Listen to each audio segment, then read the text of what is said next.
வணக்கம். மாலை முரசு செய்திகள் தொலைக்காட்சியில் 50 முக்கிய செய்திகளை விரைவாகவும் துல்லியமாகவும் அரைமணியில் பார்க்கலாம். அதிமுக ஆட்சியை விட திமுக ஆட்சியில் தொழில்துறை நல்ல வளர்ச்சியடைந்திருப்பதாக முதலமைச்சர் மு.க.ஸ்டாலின் பெருமிதம் தெரிவித்துள்ளார். சென்னை நந்தம்பாக்கத்தில் 16வது சர்வதேச இயந்திர கருவிகள் கண்காட்சி வருகின்ற 23ஆம் தேதி வரை நடைபெறுகிறது. இதனை தொடங்கி வைத்து முதலமைச்சர் மு.க.ஸ்டாலின் உரையாற்றினார். அப்பொழுது 35 லட்சத்திற்கும் மேற்பட்ட பதிவு செய்யப்பட்ட சிறு குறு நிறுவனங்கள் மூலம் தமிழ்நாட்டில் இதுவரை 2,47 லட்சம் பேருக்கு வேலைவாய்ப்பு உருவாகியிருப்பதாக கூறினார். 2026 திமுக ஆட்சி வீழ்ந்து அதிமுக ஆட்சி அமைந்ததும் கள்ளச்சாராயம் அறவே இல்லை என்ற நிலைக்கு தமிழ்நாடு மீண்டும் வரும் என்று அதிமுக பொதுச் செயலாளர் எடப்பாடி பழனிசாமி தெரிவித்துள்ளார்.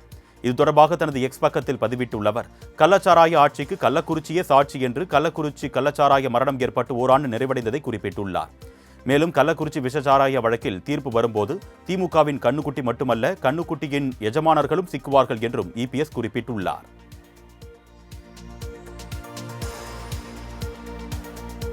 தோல்வி பயத்தில் முருகர் மாநாடு குறித்து திமுக விமர்சிப்பதாக தமிழக பாஜக தலைவர் நயினார் நாகேந்திரன் குற்றம் சாட்டியுள்ளார். சென்னை வடபழனியில் உள்ள முருகன் கோவிலில் சுவாமி தரிசனம் செய்த பின்னர் செய்தியாளர்களை சந்தித்தவர் இதனை தெரிவித்தார்.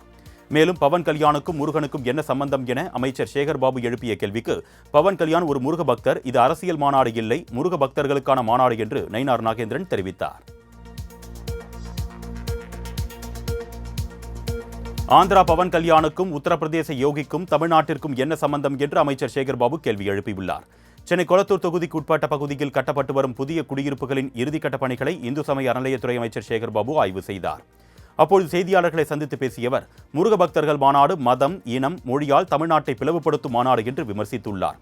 மேலும் 2026 எப்படிப்பட்ட முரணாக இருந்தாலும் அதனை அரணாக்கி முருகன் துணையோடு முதலமைச்சர் ஆட்சி மீண்டும் தொடரும் என்று சேகர்பாபு கூறினார்.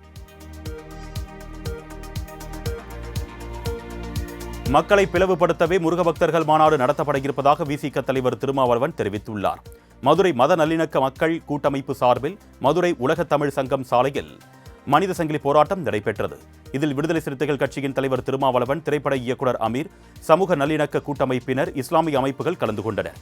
பின்னர் செய்தியாளர்களை சந்தித்து பேசிய திருமாவளவன், மனித சங்கிலி போராட்டம் முருக பக்தர்களுக்கு எதிரானது அல்ல, முருக பக்தர்கள் சனாதன கும்பலின் சதி அரசியலுக்கு இரையாகிவிட வேண்டாம் என்பதை சுட்டிக்காட்டவே கூடியிருப்பதாக கூறினார். தமிழக மக்களை மதத்தின் பெயரால் யாரும் பிரித்துவிட முடியாது என்று திரைப்பட இயக்குனர் அமீர் தெரிவித்துள்ளார். மதுரை மத நல்லிணக்க மக்கள் கூட்டமைப்பு சார்பில் நடைபெற்ற மனித சங்கிலி போராட்டத்தில் மதுரையில் முருக பக்தர்கள் மாநாட்டை நடத்தும் இந்து அமைப்புகளுக்கு எதிராக 500க்கும் மேற்பட்டோர் கைகளை கோர்த்து மனித சங்கிலியாக நின்று தங்களது எதிர்ப்பையும் ஒற்றுமையையும் கூறினர். இந்த போராட்டத்தில் பங்கேற்ற திரைப்பட இயக்குனர் அமீர், மதுரை சமூக நல்லிணக்கம், மத நல்லிணக்கத்திற்கான மண், இங்கு மதத்தின் பெயராலோ கடவுளின் பெயராலோ அரசியல் செய்ய முயன்றால் எடுபடாது என்றார். திமுக குறித்து அன்புமணி கூறியது கடைந்தெடுத்த பொய் என்று ராமதாஸ் அதிரடியாக தெரிவித்தார். பாமகவில் நடக்கும் குழப்பத்திற்கு திமுகவை காரணம் என்று ஜூன் 16ஆம் தேதி காஞ்சிபுரத்தில் நடைபெற்ற பாமக பொதுக்குழு கூட்டத்தில் அக்கட்சியின் தலைவர் அன்புமணி குற்றம் சாட்டியிருந்தார். இந்நிலையில் சென்னையில் செய்தியாளர்களிடம் பேசிய பாமக நிறுவனர் ராமதாஸ், அன்புமணி கூறுவது அப்பட்டமான பொய் என்றும் கடைந்து எடுத்த பொய் என்றும் சாடினார். மேலும் அன்புமணி மன்னிப்பு கேட்டதால் குழப்பம் தீருமா என்ற கேள்விக்கு, போக போக தெரியும் என்று பாடலை பாடி காட்டி நையாண்டி செய்தார். என் மீதான குற்றச்சாட்டுகளை விரைவில் தெளிவாக தெரியப்படுத்துவேன் என்று பாமக தலைவர் அன்புமணி ராமதாஸ் தெரிவித்துள்ளார். இதுகுறித்து சேலத்தில் நடைபெற்ற பாமக பொதுக்குழு கூட்டத்தில் பேசிய அவர், 4 ஆண்டுகளாக வன்னியருக்கான இடஒதுக்கீட்டை கொடுத்து விடுவேன் என்று கூறி வாக்குறுதியை நிறைவேற்றாமல் முதலமைச்சர் ஏமாற்றிவிட்டதாக கூறினார். தொடர்ந்து பேசிய அவர், எடப்பாடி பழனிசாமி கடைசி நேரத்தில் 10.5% இடஒதுக்கீடு ஒப்புதல் வழங்கியதால் அவற்றை நிறைவேற்ற முடியவில்லை என்றும், 510 வாக்குறுதிகளை அளித்த திமுக அதில் 60 வாக்குறுதிகளை மட்டுமே நிறைவேற்றியிருப்பதாகவும் சாடினார். சேலத்தில் நடைபெற்ற பாமக பொதுக்குழு கூட்டத்தில் அன்புமணி பேசிக் கொண்டிருந்த போதே பிரியாணிக்காக தொண்டர்கள் முண்டியடித்தனர். பாமக தலைவர் அன்புமணி தலைமையில் சேலத்தில் மாவட்ட பொதுக்குழு கூட்டம் நடைபெற்றது. அப்பொழுது பாமக கௌரவ தலைவர் ஜி.கே. மணி, எம்எல்ஏ அருள் விரைவில் பூரண குணமடைய வேண்டும், அதற்காக நாம் எல்லோரும் கூட்டு பிரார்த்தனை செய்வோம் என்று பேசத் தொடங்கினார். அப்பொழுது இருக்கைகளை காலி செய்த கட்சி நிர்வாகிகள் மற்றும் தொண்டர்கள் சிக்கன் பிரியாணிக்காக தட்டுகளை தூக்கிக் கொண்டு முண்டியடித்துக் கொண்டு வாங்கி ருசித்தனர்.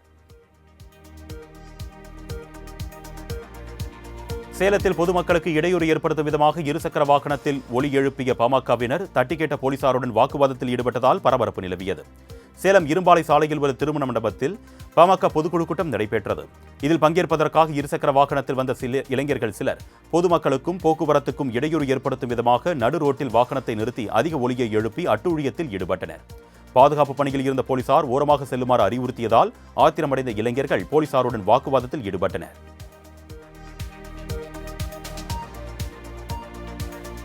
நெஞ்சுவலி காரணமாக சென்னை ஓமந்தூரார் அரசு மருத்துவமனையில் சிகிச்சை பெற்று வந்த பாமக சட்டமன்ற உறுப்பினர் அருள் டிஸ்சார்ஜ் செய்யப்பட்டார்.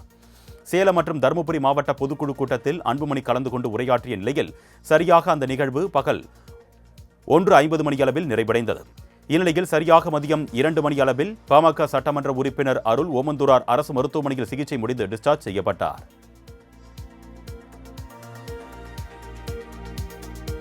ஜாதகம் பார்த்து விட்டோம் என்றும் பாமக இன்னும் 1 மாதத்தில் ஒருங்கிணையும் என்றும் மேட்டூர் சட்டமன்ற உறுப்பினர் சதாசிவம் தெரிவித்துள்ளார். சேலத்தில் செய்தியாளர்களை சந்தித்த சதாசிவம், குடும்பத்திற்குள் நிலவும் சிறு பிரச்சனையை பெரிதாக்குகின்றனர் என்றார். இந்த குழப்பத்தை பயன்படுத்தி சில எதிர்க்கட்சிகள் குளிர்காய பார்ப்பதாகவும் அது நிறைவேறாது என்றும் தெரிவித்தார். குழப்பத்தை ஏற்படுத்த வேண்டும் என்பதற்காக வைகை செல்வன் கருத்து தெரிவித்திருப்பதாக காங்கிரஸ் முன்னாள் எம்பி திருநாவுக்கரசர் தெரிவித்துள்ளார். ராகுல் காந்தி பிறந்தநாளை முன்னிட்டு புதுக்கோட்டை பார்வையற்றோர் பள்ளியில் காங்கிரஸ் சார்பில் மதிய உணவு வழங்கப்பட்டது. இதில் கலந்து கொண்ட பின்னர் செய்தியாளர்களிடம் பேசிய அவர், திருமாவளவன் திமுக கூட்டணியை விட்டு வெளியேற மாட்டார் என்று உறுதியுடன் தெரிவித்தார். மேலும் மதத்தையும் வழிபாட்டையும் கருவியாக பயன்படுத்தி தமிழ்நாட்டில் ஆட்சியை பிடித்துவிடலாம் என்பது சாத்தியமற்றது என்றும் அவர் கூறினார்.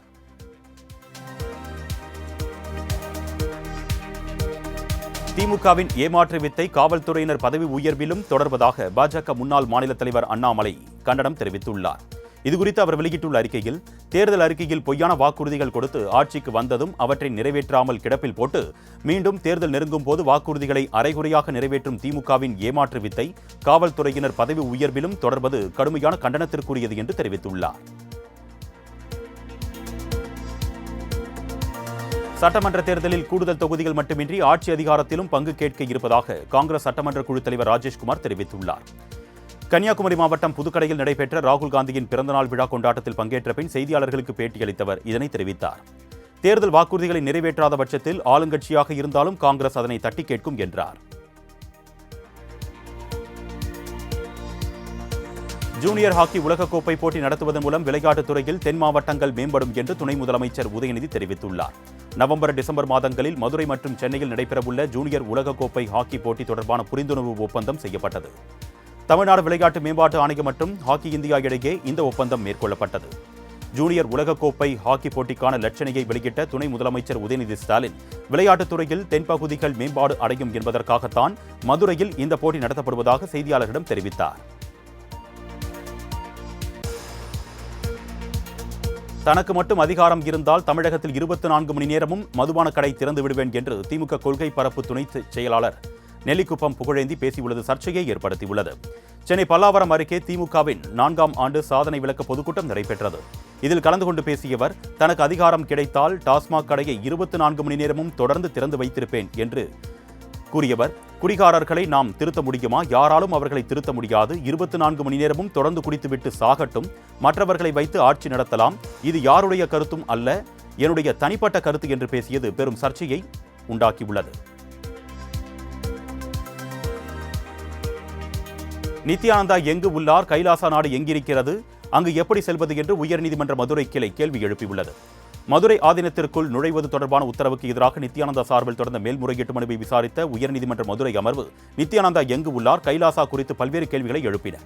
இதற்கு பதிலளித்த நித்யானந்தா தரப்பினர், நித்யானந்தா கைலாசாவில் இருப்பதாகவும் ஆஸ்திரேலியா அருகே கைலாசா இருப்பதாகவும் கூறினார். இதனையடுத்து மனுவில் புதிய வழக்கறிஞரை நியமிக்க கோரியதற்கு மதுரை அமர்வு அனுமதி அளித்து வழக்கு விசாரணையை ஒத்திவைத்துள்ளது.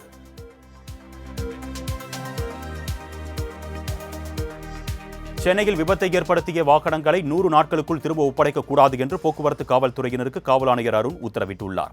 மேலும் காலை 7 மணியில் இருந்து 12 மணி வரையும், மாலை 4 மணியில் இருந்து 8 மணி வரையும் பள்ளிகள் அமைந்துள்ள பகுதிகளில் கனரக வாகனங்களை அனுமதிக்கக்கூடாது என்றும், மீறினால் சம்பந்தப்பட்ட போக்குவரத்து அதிகாரிகள் மீது நடவடிக்கை எடுக்கப்படும் என்றும் அருண் எச்சரித்துள்ளார். முன்னதாக சென்னை கொளத்தூர் பகுதியைச் சேர்ந்த 10 வயது சிறுமி சௌமியா தாயாருடன் இருசக்கர வாகனத்தில் சென்றபோது பெரம்பூர் குடிநீர் ஒப்பந்த லாரி மோதியதில் தலைநசுங்கி சிறுமி உயிரிழந்த நிலையில் இந்த ஆணை பிறப்பிக்கப்பட்டுள்ளது. வியட்நாம் புறப்பட்ட ஏர் இந்தியா விமானத்தில் நடுவானில் ஏற்பட்ட தொழில்நுட்ப கோளாறால் டெல்லி திரும்பியது. டெல்லியில் இருந்து வியட்நாமின் ஹோசிமின் நகரம் நோக்கி ஏர் இந்தியா நிறுவனத்தின் A320 என்ற எண் கொண்ட ஏர்பஸ் விமானம் புறப்பட்டது. அப்போது திடீரென நடுவானில் ஏற்பட்ட தொழில்நுட்ப கோளாறு காரணமாக டெல்லியில் வானில் வட்டமடித்துவிட்டு டெல்லி விமான நிலையத்தில் விமானம் பாதுகாப்பாக தரையிறங்கியது. இதனைத் தொடர்ந்து மாற்று விமானம் உதவியுடன் பயணிகள் வியட்நாமுக்கு செல்வதற்கான ஏற்பாடுகள் மேற்கொள்ளப்பட்டன.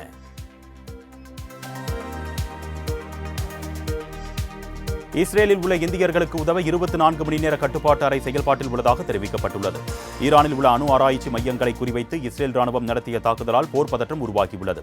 இந்நிலையில் இஸ்ரேலில் இருந்தும் இந்தியர்களை மீட்டு அழைத்து வருவதற்கான நடவடிக்கையை மத்திய அரசு மேற்கொண்டு வருகிறது. இஸ்ரேலில் உள்ள இந்தியர்களுக்கு உதவ 24 மணி நேர கட்டுப்பாட்டு அறை செயல்பாட்டில் உள்ளதாக தெரிவிக்கப்பட்டுள்ளது. மேலும் இஸ்ரேலில் நிலவும் சூழலை இந்திய அரசு தொடர்ந்து கண்காணித்து வருவதாகவும் தெரிவிக்கப்பட்டுள்ளது. உடல்நலக்குறைவால் மருத்துவமனையில் அனுமதிக்கப்பட்ட காங்கிரஸ் மூத்த தலைவர் சோனியா சிகிச்சைக்கு பிறகு வீடு திரும்பினார். காங்கிரஸ் மூத்த தலைவர் சோனியா காந்தி கடந்த 15ஆம் தேதி டெல்லியில் உள்ள சர் கங்காராம் மருத்துவமனையில் அனுமதிக்கப்பட்டார். உணவு ஒவ்வாமை, செரிமான பிரச்சனை, வயிற்றுக் கோளாறு போன்ற பிரச்சனைகளுக்கு சிகிச்சை அளிக்கப்பட்டது. அவர் உடல்நலன் தேறி வருவதாக டாக்டர்கள் தெரிவித்திருந்தனர்.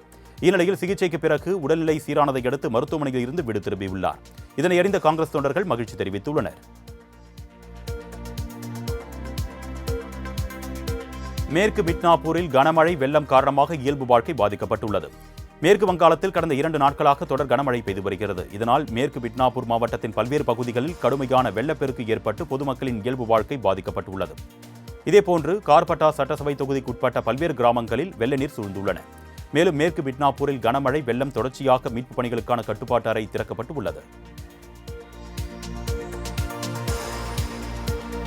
குஜராத்தில் சாலைகளில் தேங்கியுள்ள தண்ணீரை அகற்றும் பணியில் ஊழியர்கள் ஈடுபட்டு வருகின்றனர். குஜராத் மாநிலத்தில் கடந்த சில நாட்களாகவே தொடர் கனமழை பெய்து வருகிறது. இந்நிலையில் நேற்று இரவு குஜராத்தின் அகமதாபாத், சூரத், காந்திநகர் உள்ளிட்ட பல இடங்களிலும் இரவு முழுவதும் கனமழை பெய்தது. இதன் காரணமாக சாலைகளில் தண்ணீர் பெருக்கெடுத்து ஓடுவதோடு பல இடங்களில் வெள்ளம் போன்ற சூழல் ஏற்பட்டுள்ளது. மேலும் பாவ் நகரில் உள்ள சிகோர் தாலுகா பகுதியில் சாலைகளில் நிறுத்தப்பட்டிருந்த ஆட்டோ உள்ளிட்ட வாகனங்கள் வெள்ள நீரில் அடித்துச் செல்லப்பட்டன. பீகார் மாநிலம் கயாவில் பால்கு நதியில் அடித்து செல்லப்பட்ட மக்களை தேசிய பேரிடர் மீட்புப் படையினர் மீட்டனர். கனமழை காரணமாக பால்கு நதியின் நீர்மட்டம் திடீரென உயர்ந்ததால் 6 வழி பாலத்தின் கீழ் தூங்கிக் கொண்டிருந்த 20 பேர் தண்ணீரில் சிக்கிக் கொண்டனர். தொடர்ந்து அவர்களின் அலறல் சத்தம் கேட்டு அக்கம்பக்கத்தினர் தேசிய பேரிடர் மீட்புப் படையினருக்கு தகவல் தெரிவித்ததை அடுத்து அங்கு விரைந்த மீட்புப் படையினர் கயிறு கட்டி அவர்களை பத்திரமாக மீட்டனர்.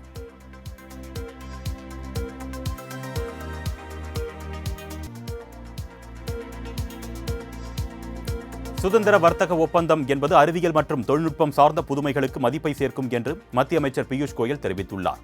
2 நாள் அரசுமுறை பயணமாக மத்திய அமைச்சர் பியூஷ் கோயல் இங்கிலாந்துக்கு சென்றார். இந்நிலையில் லண்டனில் உரையாற்றிய அவர், வர்த்தக ஒப்பந்தம் என்பது இரு நாடுகளின் வர்த்தகத்தை விரிவுபடுத்துவது மட்டுமல்லாமல் ஒருவருக்கொருவரின் இடையேயான நம்பிக்கையையும் நிலைத்தன்மையையும் உலகிற்கு நிரூபிப்பதாக கூறினார்.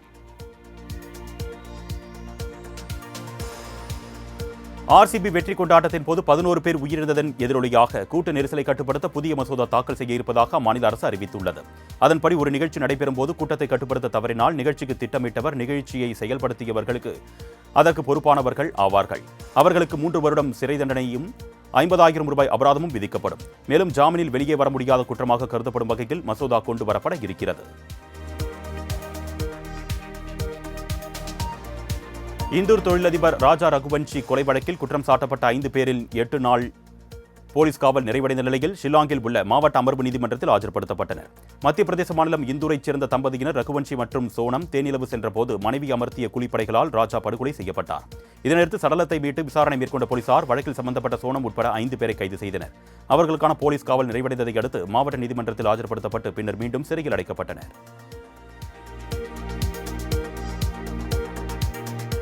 புதுச்சேரியில் தங்கம், வெள்ளி மற்றும் 3 லட்சம் ரூபாய் பணத்தை கொள்ளையடித்துச் சென்ற மர்ம நபர்களை போலீசார் வலைவீசி தேடி வருகின்றனர். புதுச்சேரி பிள்ளைத்தோட்டம் பகுதியில் கணபதி என்பவர் தனது மனைவி மற்றும் தந்தையுடன் வசித்து வருகிறார்.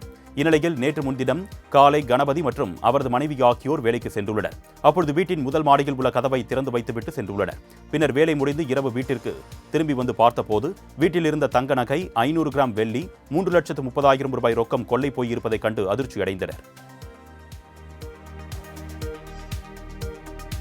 அமர்நாத் யாத்திரைக்கு மக்கள் அதிக அளவில் வர வேண்டும் என்று மத்திய அமைச்சர் கஜேந்திர சிங் ஷெகாவத் கூறியுள்ளார். 2 நாள் பயணமாக காஷ்மீர் வந்த மத்திய சுற்றுலாத்துறை அமைச்சர் கஜேந்திர சிங் ஷெகாவத் அனந்தநாக் மாவட்டத்தில் உள்ள மார்த்தன் சூரிய கோவிலுக்கு சென்றார். தொடர்ந்து தாக்குதல் நடத்தப்பட்ட பகல்காம் சுற்றுலா தலத்தை பார்வையிட்டார். பின்னர் பேசிய அமைச்சர், ஜூலை 3ஆம் தேதி முதல் அமர்நாத் யாத்திரைக்கு மக்கள் அதிக அளவில் வர வேண்டும் என்றும் யாத்திரைக்கு இந்திய அரசும் மாநில அரசும் உச்சகட்ட பாதுகாப்பு வழங்குவதாகவும் உறுதியளித்துள்ளார். இந்தியாவில் உள்ள அனைத்து பகுதிகளுக்கும் சேவையை நீட்டிக்கும் வகையில் அமேசான் நிறுவனம் கட்டமைப்புகளை விரிவுபடுத்த $233 மில்லியன் முதலீடு செய்ய இருப்பதாக தெரிவித்துள்ளது. நெட்வொர்க் மற்றும் டெலிவரி பாதுகாப்பு செயல்பாடுகளுக்கான கட்டமைப்பு மற்றும் புதிய தொழில்நுட்பத்தை உருவாக்குவதற்காக 2025இல் $2,000 கோடி முதலீடு செய்ய இருக்கிறது. இந்தியாவில் இணைய வணிகத்தில் ஆதிக்கம் செலுத்தி வரும் அமேசான் 2030க்கும் $26 பில்லியன் முதலீடு செய்ய இருப்பதாகவும் தெரிவித்துள்ளது. தமிழ்நாடு நகர்ப்புற வாழ்விட மேம்பாட்டு வாரிய குடியிருப்பில் ஒரு வீட்டின் சீலிங் சிமெண்ட் காரை இடிந்து விழுந்ததால் பரபரப்பு ஏற்பட்டது. சென்னை திருவான்மியூர் பெரியார் நகரில் தமிழ்நாடு நகர்ப்புற வாழ்விட மேம்பாட்டு வாரியத்தின் 8 அடுக்குமாடி குடியிருப்பு உள்ளது. இங்கு 477 வீடுகள் உள்ள நிலையில் 4வது மாடியில் வேலு என்பவரின் வீட்டின் மேல் பகுதியில் சிமெண்ட் பூச்சி இடிந்து விழுந்துள்ளது. வீட்டில் யாரும் இல்லாததால் அசம்பாவிதம் தவிர்க்கப்பட்ட நிலையில் தகவல் அறிந்த அதிகாரிகள் அங்கு வந்து பார்வையிட்டு சரி செய்து தருவதாக கூறி சென்றுள்ளனர். இச்சம்பவம் அடுக்குமாடி குடியிருப்பு வாசிகளை அச்சமடைய செய்துள்ளது.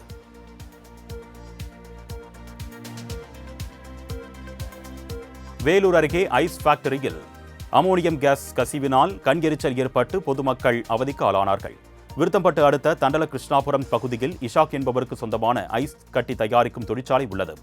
இங்கு ஐஸ் கட்டி தயாரிப்பதற்காக அமோனியம் கேஸ் பயன்படுத்தப்படுகிறது. அமோனியம் சிலிண்டரில் இருந்து செல்லும் குழாய் உடைந்ததால் அதிலிருந்து அமோனியம் கேஸ் வேகமாக வெளியேறியது. இது காற்றில் பரவியதால் தொழிற்சாலையில் உள்ளவர்களுக்கும் சாலையில் செல்பவர்களுக்கும் கண் எரிச்சல் ஏற்பட்டது. சம்பவம் அறிந்து வந்த தீயணைப்பு துறையினர் ஊழியர்களை வெளியேற்றியதோடு அந்த வழியாக யாரும் செல்லாமல் தடுத்து நிறுத்தினார்கள். மோசடியாக நிலத்தை அபகரித்து மிரட்டும் சசிகலா, புஷ்பா உள்ளிட்ட பாஜக பிரமுகர்களிடமிருந்து தன்னை காப்பாற்ற வேண்டும் என சாப்ட்வேர் நிறுவன உரிமையாளர் பரபரப்பு புகார் அளித்துள்ளார். தூத்துக்குடி தருவைக்குளம் பகுதியைச் சேர்ந்தவர் தாமஸ் கிங்ஸ்டன். இவர் சென்னை மற்றும் ஜப்பான் டோக்கியோவில் சாப்ட்வேர் நிறுவனம் நடத்தி வருகிறார். இவருக்கு சொந்தமான சுமார் $2.5 கோடி மதிப்புள்ள 30 சென்ட் இடத்தை போலி ஆவணங்கள் தயாரித்து அபகரித்து விட்டதாக அவர் புகார் அளித்துள்ளார். பழனி அருகே கோவில் திருவிழாவில் ஏற்பட்ட தகராறில் இளைஞரை கட்டி வைத்து அடித்த வீடியோ வெளியாகி பரபரப்பை ஏற்படுத்தியுள்ளது. திண்டுக்கல் மாவட்டம் பழனி பெருமாள் புதூரைச் சேர்ந்த நிர்மல்குமார் மற்றும் அவரது நண்பர்கள் கடந்த சில நாட்களுக்கு முன்பு பாப்பம்பட்டியில் நடைபெற்ற கோவில் திருவிழாவில் கலந்து கொண்ட போது இரு தரப்பினரிடையே தகராறு ஏற்பட்டுள்ளது. இதனையடுத்து பாப்பம்பட்டியைச் சேர்ந்தவர்கள் நிர்மல்குமாரை தேடிப்பிடித்து கை கால்களை கட்டி தூக்கி சென்று சரமாரியாக தாக்கியுள்ளனர். புதுக்கோட்டையில் வெளுத்து வாங்கிய கனமழையால் வெப்பம் தணிந்து குளிர்ச்சியான சூழல் நிலவி வருகிறது. தமிழகம் முழுவதும் பல்வேறு மாவட்டங்களில் கோடை மழை வெளுத்து வாங்கியிருந்தாலும் புதுக்கோட்டை மாவட்டத்தில் மழையின்றி கண்மாய்களில் தண்ணீர் குறைந்து மீன்பிடி திருவிழா நடத்தப்பட்டு வந்தன. இந்நிலையில் புதுக்கோட்டை, ஆலங்குடி, கரம்பக்குடி ஆகிய சுற்றுவட்டார பகுதிகளில் கனமழை வெளுத்து வாங்கியுள்ளது. இதன் காரணமாக சாலைகளில் மழைநீர் பெருக்கெடுத்து ஓடுவதால் வாகன ஓட்டிகள் பொதுமக்கள் அவதிக்குள்ளாகினர். தேர்வில் தோல்வியடைந்து விடுவாய் என்று ஆசிரியர் கூறியதால் மனமுடைந்த பள்ளி மாணவி தற்கொலைக்கு முயன்றார். கிருஷ்ணகிரி மாவட்டம் மத்தூரில் உள்ள அரசு பெண்கள் மேல்நிலைப் பள்ளியில் 450க்கும் மேற்பட்ட மாணவிகள் படித்து வருகின்றனர். இவர்களில் 9ஆம் வகுப்பு மாணவியிடம் அவரது பள்ளி ஆசிரியர் ஒருவர் சரியாக படிக்காததை சுட்டிக்காட்டி திட்டியதாக கூறப்படுகிறது. இதில் விரக்தியடைந்த மாணவி வீட்டில் இருந்து பினாயிலுடன் நேற்று பள்ளிக்கு சென்றார். ஆனால் ஆசிரியர் மேலும் மாணவியை பார்த்து தேர்வில் தோல்வியடைந்து போவாய் என்று கூறவே பினாயிலை எடுத்து குடித்துள்ளார். இதனையடுத்து ஆசிரியர்கள் உதவியுடன் கிருஷ்ணகிரி அரசு மருத்துவமனையில் மாணவி அனுமதிக்கப்பட்டார். திருவண்ணாமலை மாவட்டம் செங்கம் அருகே அரசு பள்ளி மாணவர்கள் பள்ளி நேரத்தில் கூடுதல் பேருந்து இயக்க கோரி சாலை மறியலில் ஈடுபட்டனர். தன்றாப்பட்டு கிராமத்தைச் சேர்ந்த அரசு பள்ளி மாணவர்கள் பள்ளி நேரத்தில் மாவட்ட நிர்வாகம் ஒரே பேருந்து இயக்குவதால் 100க்கும் மேற்பட்ட மாணவர்கள் அதில் பயணிப்பதில் சிரமத்திற்குள்ளாகி வருகின்றனர். இதனையடுத்து கூடுதல் பேருந்து இயக்க கோரி மாணவர்கள் நகர பேருந்தினை சிறைப்பிடித்து மறியல் போராட்டத்தில் ஈடுபட்டனர். கிருஷ்ணகிரி மாவட்டத்தில் கோவிலுக்கு சொந்தமான நிலத்தினை ஆக்கிரமித்து கட்டப்பட்டிருந்த வீடுகளை இந்து சமய அறநிலையத்துறையினர் இடித்ததால் பரபரப்பு ஏற்பட்டது. புதுப்பேட்டை பிரசன்ன பார்வதி சமேத சந்திரமௌலீஸ்வரர் திருக்கோவிலுக்கு சொந்தமான நிலத்தில் ஆக்கிரமித்து கட்டப்பட்டிருந்த 9 வீடுகளை காலி செய்ய நோட்டீஸ் மூலம் அறிவுரை வழங்கப்பட்டது. இதனையடுத்து வீடுகளை குடியிருப்பு வாசிகள் காலி செய்யாத நிலையில் அங்கு ஜேசிபி வாகனங்களுடன் வந்த அறநிலையத்துறை அதிகாரிகள் காவல்துறை உதவியுடன் இடித்து அகற்றினர். கடலூர் மாவட்டத்தில் பள்ளியில் உயிரிழந்த குழந்தையின் இறப்புக்கு ஆசிரியர்களின் அலட்சியமே காரணம் என்று கூறி உறவினர்கள் போராட்டத்தில் ஈடுபட்டதால் பரபரப்பு ஏற்பட்டது. அழிஞ்சிப்பட்டி கிராமத்தில் இயங்கி வரும் அரசு நடுநிலைப் பள்ளியில் பிரியதர்ஷினி என்ற குழந்தை மயங்கி விழுந்த நிலையில் சிகிச்சை பலனின்றி உயிரிழந்தார். இதனையடுத்து பணியில் இருந்த ஆசிரியர்கள் ரேவதி மற்றும் தாமஸ் ஆகிய இருவர் பணியிட மாற்றம் செய்யப்பட்ட நிலையில் பள்ளி முன்பு திரண்ட குழந்தையின் உறவினர்கள் இறப்புக்கு ஆசிரியர்களின் அலட்சியமே காரணம் என்று கூறி போராட்டத்தில் ஈடுபட்டனர். இதனைத் தொடர்ந்து அங்கு விரைந்த போலீசார் பேச்சுவார்த்தை நடத்தி சமாதானப்படுத்தினர்.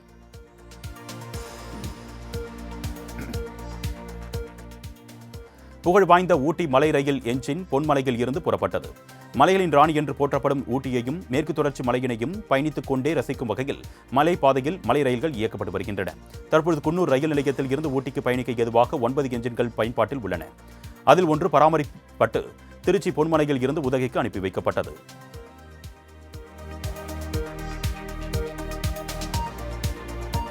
கோவை துடியலூர் அருகே உள்ள மத்திய ரிசர்வ் போலீஸ் பயிற்சி கல்லூரியில் பயிற்சி முடித்த டிரேட்ஸ்மேன்களின் பயிற்சி நிறைவு விழா சிறப்பாக நடைபெற்றது. ராக்கிபாளையம் பகுதியில் செயல்பட்டு வரும் சிஆர்பிஎஃப் மத்திய ரிசர்வ் போலீஸ் பயிற்சி கல்லூரியில் டிரேட்ஸ்மேன் பிரிவில் தேர்ந்தெடுக்கப்பட்டுள்ள 153 வீரர்களுக்கு 16 வார காலம் பயிற்சிகள் வழங்கப்பட்டன. இந்நிலையில் பயிற்சிகளை முடித்த வீரர்களுக்கான பயிற்சி நிறைவு விழா மைதானத்தில் நடைபெற்றது. இதில் ஐஆர்பிஎஃப் பயிற்சி கல்லூரியின் தலைவர் ஐஜி லாங் சிங் குப் சிறப்பு விருந்தினராக கலந்து கொண்டு வீரர்களின் அணிவகுப்பு மரியாதையை ஏற்றுக்கொண்டார். பெண்கள் மட்டும் பங்கேற்கும் பெர்லின் ஓபன் டென்னிஸ் தொடர் ஜெர்மனியில் நடைபெற்று வருகிறது. தற்போது 2வது சுற்று போட்டிகள் நடந்து வருகிறது. அமெரிக்காவின் கோகோ காஃப் 2வது சுற்றுக்கு நேரடியாக தகுதி பெற்றிருந்தார். நேற்று நடைபெற்ற ஒற்றையர் பிரிவு 2வது சுற்றில் அமெரிக்க வீராங்கனையான கோகோ காஃப் சீனாவின் வாங் ஜின்யூவுடன் மோதினார். இதில் சிறப்பாக ஆடிய வாங் ஜின்யூ 6-3, 6-3 என்ற செட் கணக்கில் எளிதில் வென்று காலிறுதிக்கு முன்னேறினார். இதன் மூலம் நம்பர் 2 வீராங்கனையான கோகோ காஃப் அதிர்ச்சி தோல்வியடைந்து தொடரில் இருந்து வெளியேறினார். ஆண்கள் மட்டும் பங்கேற்கும் ஹாலே ஓபன் டென்னிஸ் தொடர் ஜெர்மனியில் நடைபெற்று வருகிறது. தற்போது 2வது சுற்று போட்டிகள் நடந்து வருகிறது. ஒற்றையர் பிரிவு 2வது சுற்றில் ரஷ்யாவின் ஆண்ட்ரே ரூப்லெவ் அர்ஜென்டினாவின் தாமஸ் மார்டினுடன் மோதினார். இதில் சிறப்பாக ஆடிய தாமஸ் மார்டின் 6-3, 6-7, 7-6 என்ற செட் கணக்கில் வென்று காலிறுதி சுற்றுக்கு முன்னேறினார். இதன் மூலம் ரஷ்யாவின் ஆண்ட்ரே ரூப்லெவ் அதிர்ச்சி தோல்வியடைந்து தொடரில் இருந்து வெளியேறினார். இந்தியா இங்கிலாந்து அணிகளுக்கு இடையேயான முதல் டெஸ்ட் போட்டி இன்று லீட்ஸ் மைதானத்தில் தொடங்குகிறது. இங்கிலாந்து சுற்றுப்பயணம் மேற்கொண்ட சுப்மன் கில் தலைமையிலான இந்திய அணி 5 போட்டிகள் கொண்ட டெஸ்ட் தொடரில் விளையாடுகிறது. இதற்காக கடந்த சில நாட்களுக்கு முன்பாகவே இங்கிலாந்து சென்றுள்ள இந்திய அணி வீரர்கள் அங்கு தீவிர பயிற்சியில் ஈடுபட்டனர். இதனிடையே இன்றைய போட்டியில் விளையாடும் 11 பேர் கொண்ட வீரர்கள் பட்டியலை இங்கிலாந்து அணி வெளியிட்டுள்ளது.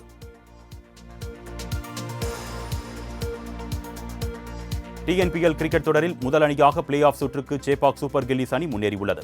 டிஎன்பிஎல் கிரிக்கெட் தொடரின் 17வது லீக் போட்டி சேலத்தில் நடைபெற்றது.